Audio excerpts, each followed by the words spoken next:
எப்பேற்பட்டவள் அப்படின்னா துர்க்கம் மாதிரி நம்மளை காப்பாற்றக்கூடியவளாம். துர்க்கம்னா அகழின்னு அர்த்தம்.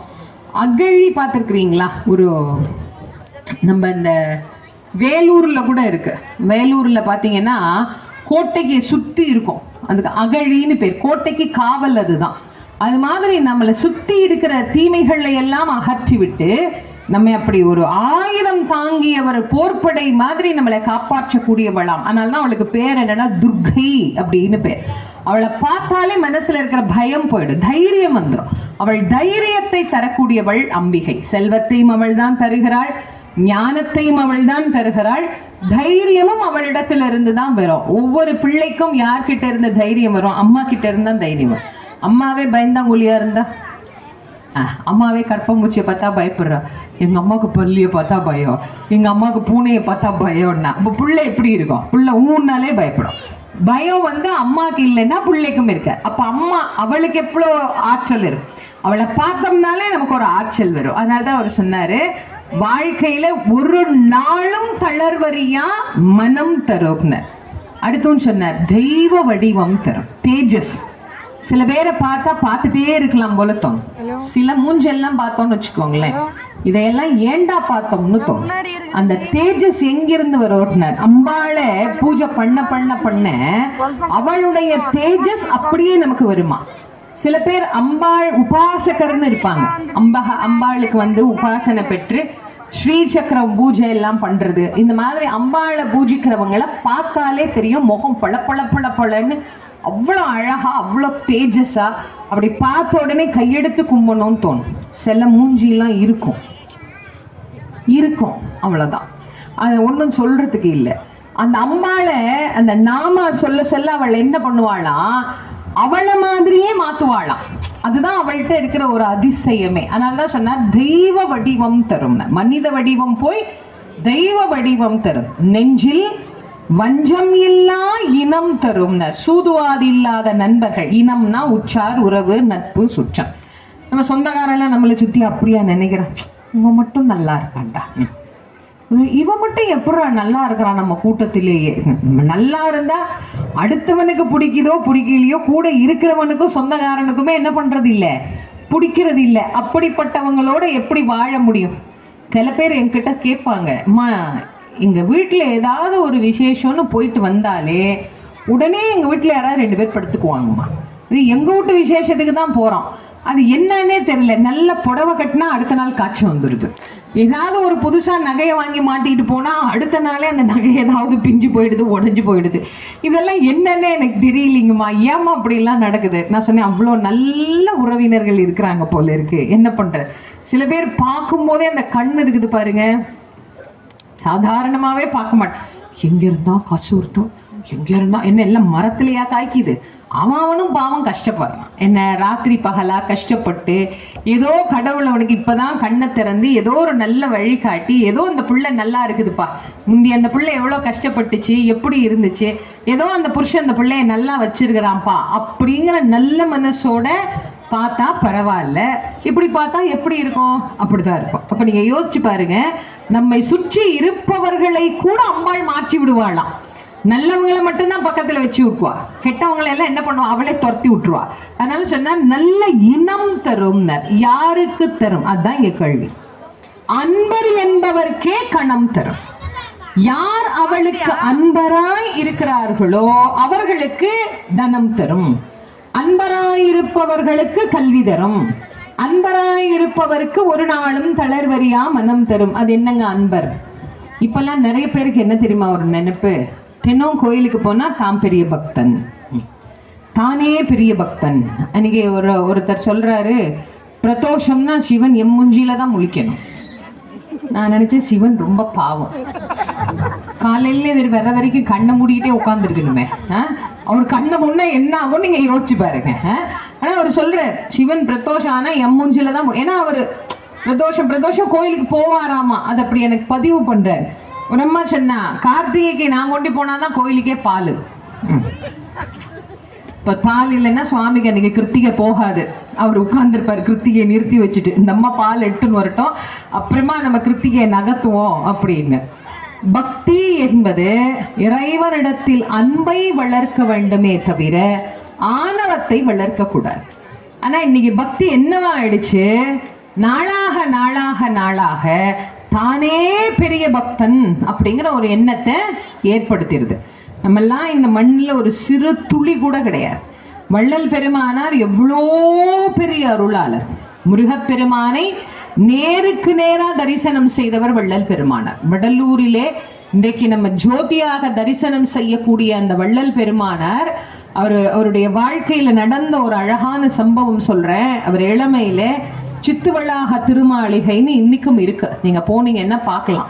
அந்த சித்துவளாக திருமாளிகை இன்னைக்கு கட்டடமா இருக்கு. அன்னைக்கு ஒரு சாதாரணமான ஒரு குடிசை வீடு. இந்த குடிசை வீட்டுல அவர் உட்கார்ந்து இருக்கிறார். ராத்திரி 12 மணி ஆகுது. சிவபெருமான நினைச்சு அழுது அழுது அழுது அழுது அப்படியே அந்த கண்ணீரில உடம்பெல்லாம் நனைஞ்சு போயிடுச்சா அவருக்கு. அவர் அப்படிதான் கடவுளை கும்பிடுன்னு நமக்கே சொல்லி கொடுத்தார். நினைந்து நினைந்து உணர்ந்து உணர்ந்து நெகிழ்ந்து நெகிழ்ந்து அன்பே உச்சழும் கண்ணீரதனால் உடம்பு நனைந்த நனைந்த அருளமுதே நன்னிதியே ஞான நடத்தரசே என் உரிமை நாயகனே என்று உன்னை வணைந்து வணைந்து ஏற்றுதும். கடவுளை எப்படி கும்பிடணும்? ஏதோ கோயிலுக்கு போறோம், ஏதோ சாமியை பார்க்குறோம், hi hello how are you, நல்லா இருக்கியா, நீ நல்லா தான் இருப்ப, உனக்கு என்ன, நான் தான் நல்லா இல்லை, என்னை நீ என்ன அப்படியா வச்சிருக்கிற, நீ எனக்கு இதை கொடுத்துட்ட அதை கொடுத்துட்ட அதை பண்ணிட்ட இதை பண்ணிட்ட, இதுதான் வேலை. இல்லைன்னா இன்னும் சில பேர் கோயிலில் போய் இப்படி நின்றுக்கிட்டு இப்படியே வர, அவங்களுக்கு மாலை கொடுக்குறாங்களா, இவங்களுக்கு எலுமிச்சம்பழம் கொடுக்குறாங்களா, அவங்களுக்கு குங்குமம். நீ நிக்கிறது எங்க, நீ சாமிய பாரு.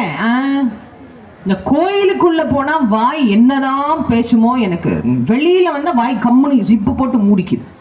கோயிலுக்குள்ள போனாதான் அவ்வளோ பேச்சும் வாயில. என்ன பக்கத்து வீட்டுக்காரி அதை பண்றா இதை பண்றா, வாங்க நிக்கிறா, எங்க போய் இருக்கிறோம், எங்க உட்கார்ந்து இருக்கிறோம், எப்பேற்பட்ட ஒரு இடத்துல. அது கூட சில பேருக்கு புரியல. நான் ஒரு நாள் திருவண்ணாமலையில அண்ணாமலையாருக்கு அபிஷேகம், காலையில அபிஷேகத்துல உட்கார்ந்துருக்கிறேன். ஓதுவார் பாட ஆரம்பிச்சுட்டார். ஓதுவார் பாட ஆரம்பிச்ச பிறகாவது இந்த கசகசன்னு பேசுறதை நிறுத்தணுமா இல்லையா? அவர் பாவம் பாடிட்டே இருக்கிறார். எனக்கு பின்னாடி ஒரு 2 பொம்பளைங்க ரொம்ப நேரமா பேசிட்டே இருக்கிறாங்க. நானும் ரொம்ப பொறுமையா இருக்கணும், எதுவும் சொல்லக்கூடாதுன்னு கோபத்தெல்லாம் அடக்கிட்டே இருக்கணும். அண்ணாமலையார் முன்னாடி வேற உட்கார்ந்துருக்கிறோம் நம்ம அப்படின்னு ரொம்ப பொறுமையா அமைதியா உட்கார்ந்துட்டு இருந்தேன். சிவாய நம சிவாய நம சிவாய நமன்னு சொல்லிக்கிட்டே ரொம்ப பொறுமையா உட்கார்ந்துருந்தேன். இந்த 2 பொம்பளைங்களும் ஒரு கட்டத்துல எல்லையை கடந்து அந்த அம்மா இந்த அம்மாட்ட சொல்லுது, இன்னைக்கு என்ன சட்னி அரைக்க போறேங்குது.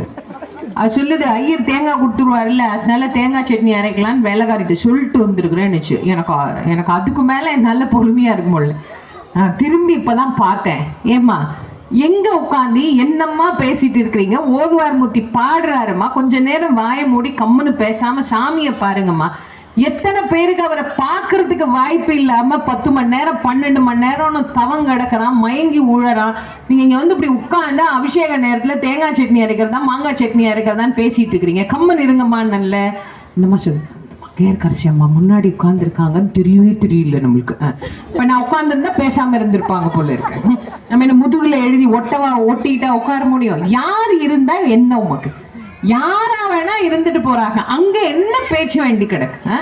எவ்வளவு பெரிய தலம், பஞ்சபூத தலத்துல ஒட்டுன்னு எத்தனை பேருக்கு அந்த வாய்ப்பு கிடைக்கும்? போனமா சுவாமியை பார்த்தமா, கண்ணார அவரை பார்க்கணும், வாயார் அவரை வாழ்த்தணும். வாய்ப்படைத்த பயன் அவனை வாழ்த்துதல். அங்க உட்கார்ந்து வெட்டி கதை பேசுறது கிடையவே கிடையாது. எந்த கோயிலுக்கு வேணா நீங்க போங்க, அந்த கடவுளை முதல்ல கண்ணை திறந்து நல்லா ரசிங்க.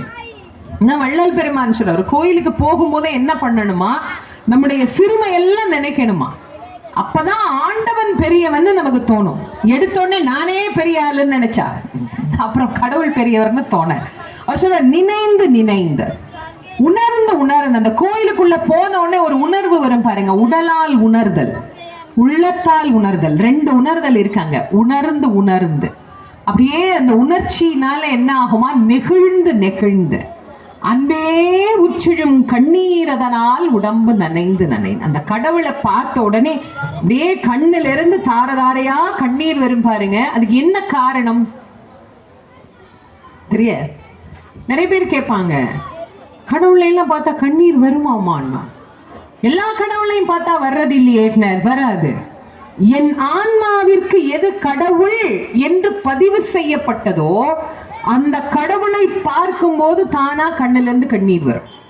நிறைய பேர் என்கிட்ட கேட்பாங்க, எம்மா எனக்கு இஷ்டமான தெய்வம்னு உன்னை எப்படி கண்டுபிடிக்கிறது? இந்த தெய்வம் தான் எனக்கு உரிய தெய்வம்னு இப்ப நீங்க எல்லாம் சொல்றீங்க, அந்த மாதிரிலாம் எனக்கு எந்த கடவுளை பார்த்தாலும் தோண மாட்டேங்குதே, அது எப்படி தோணும்ப? அது அனுபவத்தால் தெரியும். இந்த தெய்வத்தை பார்க்கும்போது நமக்கு தோணும். ஒன்றும் இல்லை, நிறைய பெண்கள் தான் இருக்கிறீங்க இங்க.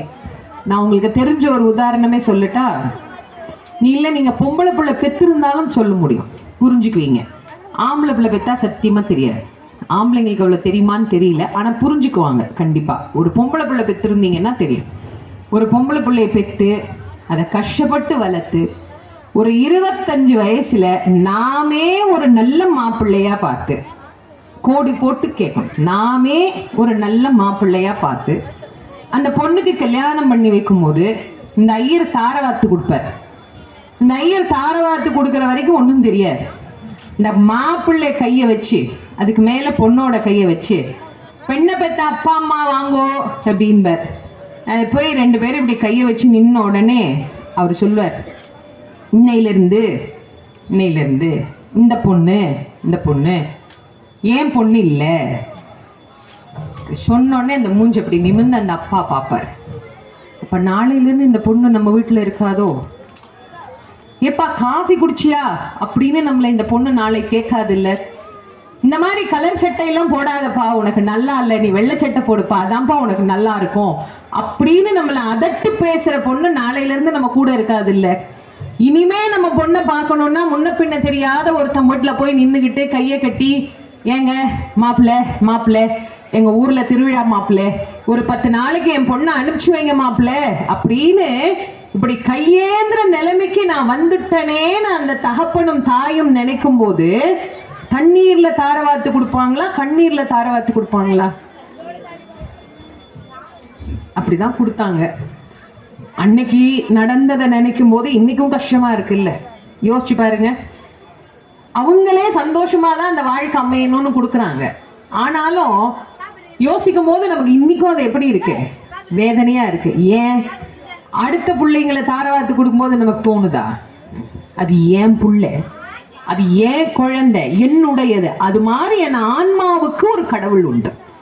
அந்த கடவுளை நான் பார்க்கும்போது இந்த ஆன்மா உருகி கண்ணுல இருந்து அப்படி தாரதாரையா கண்ணீர் வருமா. அந்த கண்ணீரால என்ன ஆகணும்னு சொன்னார், உடம்பு நனையணும்னர். இங்க ஒரு சொட்டு வராதான்னு யோசிக்கிறோம், ஆனா வள்ளலார் சுலபமா சொல்லிட்டாரேனர். அந்த கடவுளை கண்டுபிடிக்கிற வரைக்கும் தான் கஷ்டம். கண்டுபிடிச்சிட்டா அந்த கடவுளை பத்தி பேசினாலோ சரி, நினைச்சாலோ சரி, யோசித்தாலோ சரி, பார்த்தாலோ சரி, அப்படியே தாரதாரையா கொட்டும். அது காரணமே இல்லை. அதுக்கப்புறமா என்ன பண்ணார், அப்படி கண்ணில இருந்து உடம்பில இருந்து அந்த கண்ணீர் நனைந்து அப்புறம் கடவுளை கூப்பிடு. எப்படி கூப்பிடுனார், அருளமுதே, நன்னிதியே, ஞான நடத்தரசே, என் உரிமை நாயகனே. அவர் எழுதினார் பாருங்க, உரிமை நாயகன். அந்த உரிமை எல்லார்கிட்டையும் வராதே, யாராவது ஒருத்தர்கிட்ட தானே வரும். அந்த உரிமை என்பது எந்த கடவுளிடம் தோன்றுகிறதோ அந்த கடவுள் இந்த ஆன்மாவுக்கு உரிய கடவுள். அந்த கடவுளை பார்க்கும் போது உள்ளிருந்து அப்படியே அன்பு மீதூறி வரும் அப்படின்னு. அந்த அன்பு மிகுதியாகி அதிகமாகி அந்த இறைவன் முன்னாடி நாம நிக்கிற போது அவன்கிட்ட என்ன கேட்கணும், என்ன பேசணும், என்ன செய்யணும், நம்மளை சுத்தி என்ன நடக்குது எதுவுமே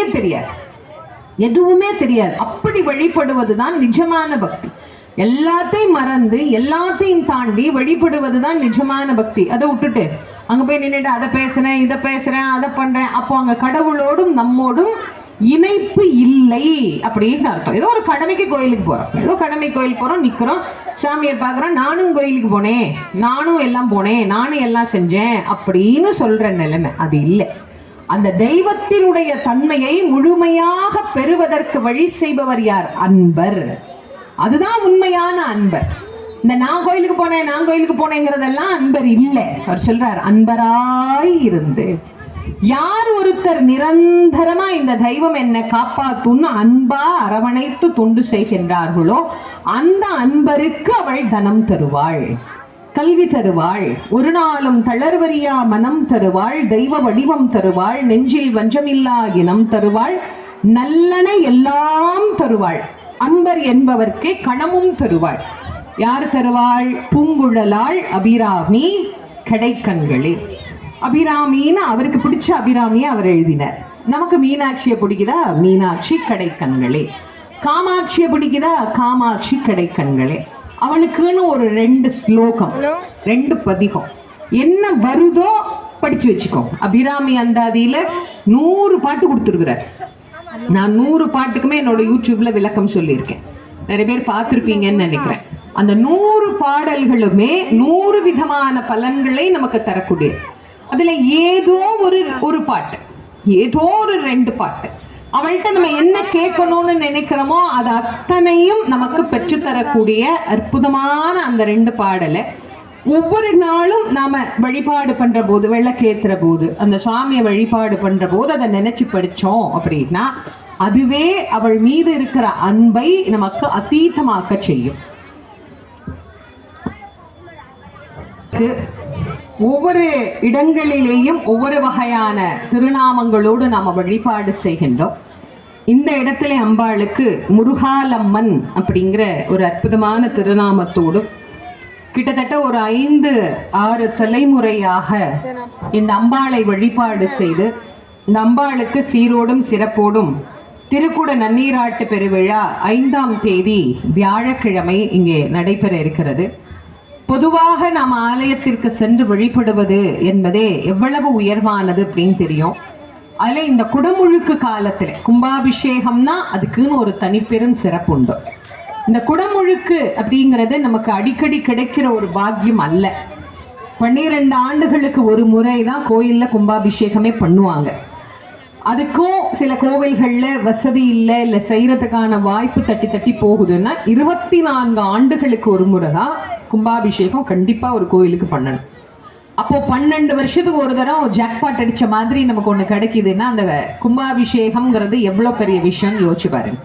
இப்ப இறைவனுக்கு செய்யக்கூடிய அந்த திருப்பணி அப்படிங்கிறது, ஏ தம்பி கண்ணே, இந்த படி மேல உட்காந்து ஏறக்கூடாது, கீழே இருங்க,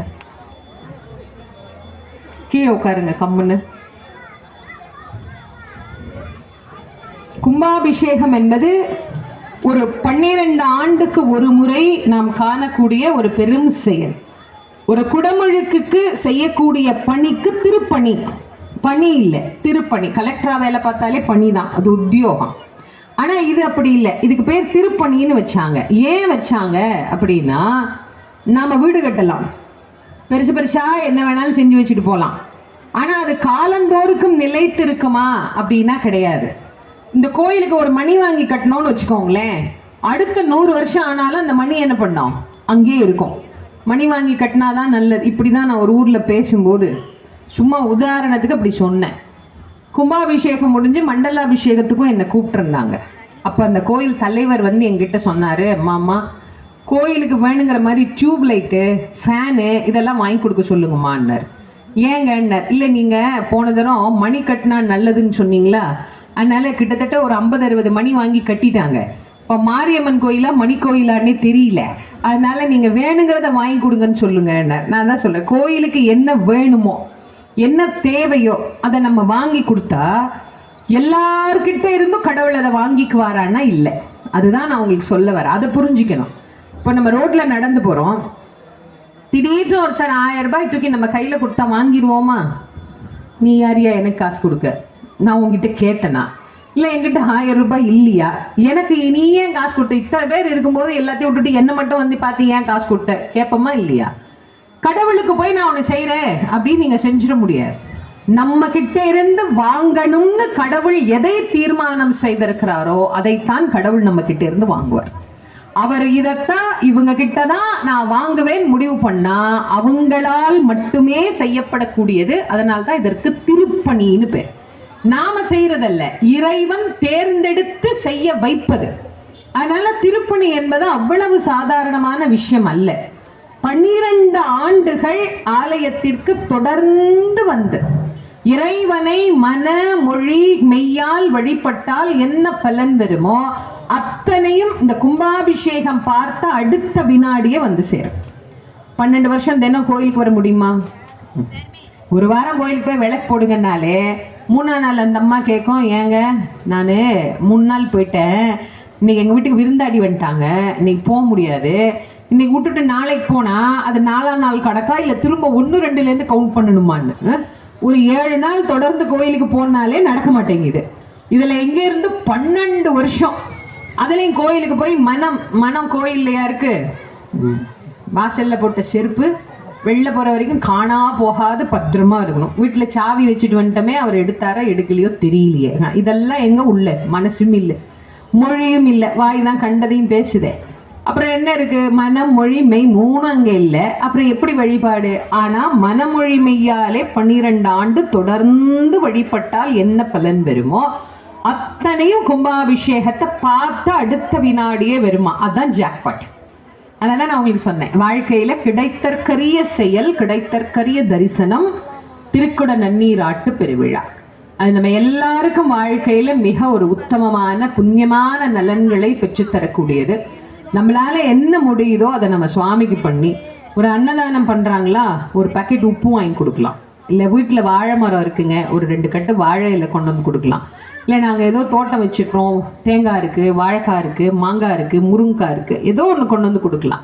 நம்மளால என்ன முடியுதோ ஏதோ ஒரு வகையில் அந்த திருப்பணியில் நாம் பங்கெடுத்துக்கிட்டோம் அப்படின்னா அது நமக்கும் நம் தலைமுறையை சார்ந்தவர்களுக்கும் அது மிகப்பெரிய பலனை பெற்றுத்தரும். அந்த வகையில் ரொம்ப அழகா இங்கே எழுந்தருளி இருக்கக்கூடிய அம்பிகை, நான் வந்ததுமே கேட்டேன், முன்னால் பார்த்தா ஒரு 3 சுயம்பு ரூபமான அம்பிகையினுடைய ரூபம் இருந்தது. அப்போதான் அவங்க சொன்னாங்க, இது ஒரு 500 வருடங்களுக்கு முன்னாடி இருக்கும், ஒரு 5-6 தலைமுறையாக நாங்கள் வழிபட்டு கொண்டு இருக்கிறோம் அப்படின்னு. ரொம்ப அழகா இந்த பகுதி மக்கள் அனைவருக்கும் அருள் புரியக்கூடிய அம்பிகை இங்கே முருகாலம்மன் என்கின்ற திருப்பெயரோடு எழுந்தருளி அருள் புரிந்து கொண்டிருக்கின்றார். அம்பிகையினுடைய இந்த ஆலயத்தின் திருக்குட நன்னீராட்டு பெருவிழாவை சீரோடும் சிறப்போடும் நடத்தி வருகிற போந்தூர் கிராமம், ஸ்ரீபெரும்புதூர், காஞ்சிபுரம் வட்டத்தை சார்ந்த அனைத்து நல்ல உள்ளங்களுக்கும், கோயில் நிர்வாகிகள் மற்றும் கிராம பொதுமக்கள், போந்தூர் கிராமத்தை சேர்ந்த அனைவருக்கும் இந்த நேரத்தில் என்னுடைய நன்றியை தெரிவித்துக் கொண்டு, அடியேன் இந்த நிகழ்விலே வந்து கலந்து கொள்ள வேண்டும் என்று அன்புடன் அழைத்த ஐயா திரு லிங்கேசன் அவர்களுக்கும் இந்த நேரத்தில் என்னுடைய மனப்பூர்வமான நன்றியையும் வாழ்த்தையும் தெரிவித்து, பலமுறை அவர் பெரியவர் தொலைபேசியில் தொடர்பு கொண்டு இந்த நிகழ்ச்சிக்கு இங்கே வரணும் அப்படின்னு ரொம்ப அன்போடு அழைத்தார்கள். அவர்களுக்கும் இந்த நேரத்தில் என்னுடைய நன்றியை கூறி, நல்ல அழகான ஒரு ஒளி அமைத்து தந்த ஒளி நிலையத்தாருக்கும் இவ்வளவு நேரம் ரொம்ப பொறுமையா, ரொம்ப அமைதியா, ரொம்ப மகிழ்ச்சியா இருந்து கேட்டு மகிழ்ந்த பெரியோர்களுக்கும் தாய்மார்களுக்கும், குறிப்பாக பெண்களுக்கு ரொம்ப நன்றி சொல்லணும். ஏன்னா எல்லாம் வீட்டில் பிள்ளைங்களுக்கு சாப்பாடு கொடுக்குற நேரம், வீட்டுக்காருக்கு எல்லாம் சாப்பாடு கொடுக்குற நேரம். ஆனால் அது எல்லாத்தையும் விட்டுட்டு இவ்வளோ நேரம் வந்து நீங்கள் எல்லாம் இருந்து பொறுமையாக கேட்டு மகிழ்ந்த உங்கள் அனைவரின் பொன்னார் திருவடிகளுக்கும் என்னுடைய மனப்பூர்வமான நன்றி. என்னுடைய மாணவி இங்கே வந்தோடனே நான் கேட்டேன், எப்படி தெரிஞ்சுக்கிட்டீங்கன்னு. அவங்க சொன்னாங்க, இங்கே ஒரு பேனர் வச்சுருந்தாங்கம்மா, எனக்கு தெரிஞ்சவங்க சொன்னாங்க அப்படின்னு. அது மாதிரி நான் இங்கே வரும்போது இப்படி எட்டி இப்படி பார்த்தேன், மேடை மட்டும்தான் இருந்தது, ஆளே இல்லை, சேரும் இல்லை. அங்கிட்ட என்ன ஒன்றுமே ஏற்பாடு பண்ணல போல இருக்குதே, மக்கள்லாம் இனிமே தான் வருவாங்களா அப்படின்னு. ஆனால் பரவாயில்ல, நான் வந்து உட்கார்ந்த உடனே இந்த ஓரமாக கொஞ்சம் சேர் இருந்தது, எப்படி அவங்களே எடுத்து நீங்களே எல்லாம் போட்டுக்கிட்டீங்க. அது உண்மையிலேயே எனக்கு இந்த இடம் நான் வரும்போது இருந்ததுக்கும் மேடையில் வந்து பார்க்கறதுக்கும் உங்களுக்கே தெரியும் எவ்வளோ வித்தியாசமாக இருக்குதுன்னு. அதனால் ஒருத்தருமே எழுந்து போகாமல் இவ்வளோ நேரம், குழந்தைங்க உட்பட குழந்தைங்களுக்குமே வந்து ரொம்ப நன்றி சொல்லணும். ரொம்ப அமைதியாக பொறுமையாக கேட்டு மகிழ்ந்த குழந்தை செல்வங்களுக்கும், உட்கார இடம் இல்லைன்னா கூட பரவாயில்ல, கிட்டத்தட்ட 1.5 மணி நேரம் ஆக போகுது ஆரம்பிச்சு. கால் வலிக்க நின்னே, வள்ளுவர் சொன்ன மாதிரி கற்க கசடர கற்பவை கற்றப்பின் நிற்க அதற்கு தகன். திருக்குறள் படித்தவங்கலாம் நின்றுட்டு இருக்கிறாங்க பாருங்க. அதனால வள்ளுவரின் வாக்கின்படி நின்றாவது கேட்போம் அப்படின்னு கேட்டு மகிழ்ந்து கொண்டு இருக்கக்கூடிய அனைவருக்கும் நன்றி கூறி, மீண்டும் மீண்டும் உங்களை சந்திக்க இறைவன் அருள் புரிய வேண்டும் என்று வேண்டி, இந்த நிகழ்வை துவக்கத்திலே அழகான ஒரு கவிதையினால் வரவேற்புரை கூறி இந்த நிகழ்வை துவங்கி வைத்த அருமை சகோதரர் அண்ணன் திரு மைக் மோகன் அவர்களுக்கும் இந்த நேரத்தில் என்னுடைய நன்றியை கூறி இந்த அளவிலே நிறைவு செய்கின்றேன். ஆரிர தடந்தோள் வாழ்க, அருமுகம் வாழ்க, வெற்றை கோரிசல் தனிவேல் வாழ்க, குக்குடம் வாழ்க, செவ்வள் ஏறிய மங்கே வாழ்க, யானிதன் அடங்கும் வாழ்க, மாறில்லா வள்ளி வாழ்க, வாழ்க சீர் அடியார் எல்லாம். வெற்றிவேல் முருகா. நன்றி, வணக்கம்.